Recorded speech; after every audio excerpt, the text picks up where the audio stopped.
14 na Pinoy na na-recruit at nagtrabaho bilang scammer sa ibang bansa abay niiligtas at nakabalik na sa Pilipinas. Ang detalye mula kay Aris number 27, Noche Kakas, please come in. Lakay, Mr. Taya, nagpahayag ng pagkabahala ngayon si Bureau of Immigration Commissioner Joel Anthony Biado sa dumaraming bilang ng mga repatriates na manoy umalis ng Pilipinas sa pamamagitan ng illegal migration corridor o mas kilalang backdoor.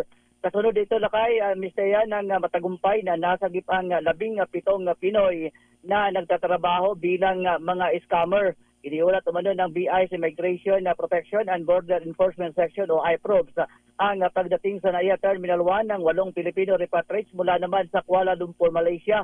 Sa NAIA Terminal 1 rin lumapag ang eroplano ng pagdating ng 6 pang Pinoy mula naman sa Phnom Penh, Cambodia.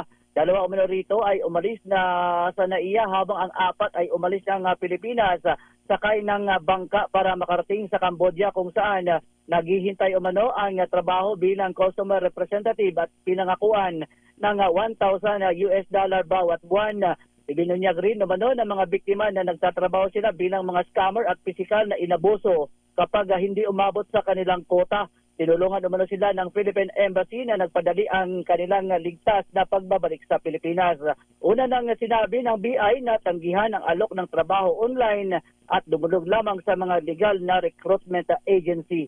Samantala, tumanggap naman ng tulong ang Pinoy repatriates mula sa DMW, OWA, DOH at iba pang ahensya ng pamahalaan. Aray sa 27 na Chikakas DCRAs, una sa Pilipinas, una sa Pilipino.